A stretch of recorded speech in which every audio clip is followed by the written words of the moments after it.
All right, we're on our second training video for rental. We are going to be talking about tillers. Again, it'll be repetitive. The very first thing that we need to make sure that we do when we're renting out any of the units is make sure they're full of gas and the customer understands it needs to come back full of gas. The unit is clean, goes out clean, needs to come back clean, or the customer will need to pay the cleaning fee. And also that every unit is functional. If it's a gas engine, we need to start it, make sure it works before it goes out, and explain to the customer all the features and benefits.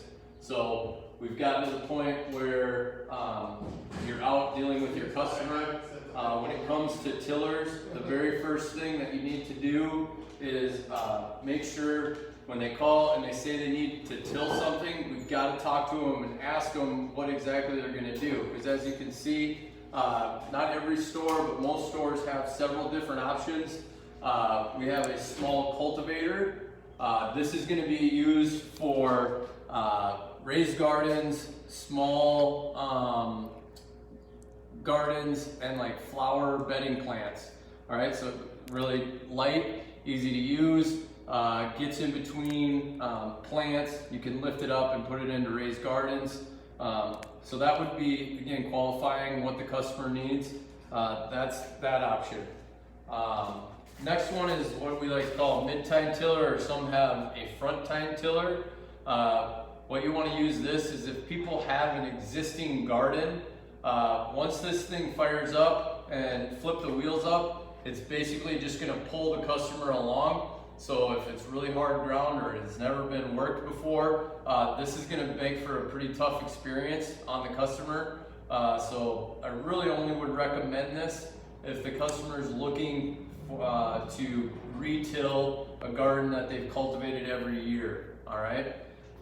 This next one here is probably the most popular in all the locations. This is our rear tine Honda. It is gear driven. What that means, Wyatt, if you can come around here, is when it has two speeds when it's engaged, but once it is set, it's going to go that speed. All right, so there's 3 forward and a reverse, and then there's 2 speeds where you're going to till. But again, it's gear driven, so once you put it in that gear, it's going to go that speed once you engage the item or the tiller. So this is obviously what engages it. Whatever you have set on this end, that's what's going to happen when you pull it. If you're in the yellow area, obviously when you pull it, that's going to engage the tines and the customer will be tilling. Again, if you remember from the dethatcher one, if you start it or watch that one first, there's always an on-off. In this particular one, the on-off is a little bit different. It's up on the handle. All right, so that on-off switch is up there.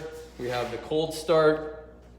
So we make sure that we have it choked, pull it, start it, and then use the slowest speed whenever you're loading any of these items. All right, so I would load it in first or second when you're going. Obviously don't load it so that the tines are moving.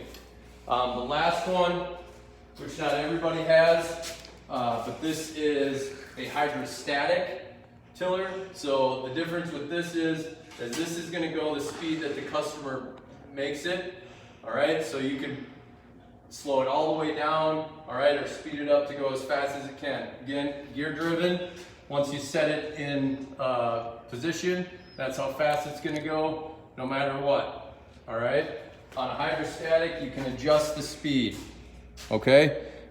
What I always recommend for this particular one is when customers are doing a new area or a new garden, or if they've a pool and it's existing grass or ground, we want to make sure we use this because it's really going to be helpful for that customer.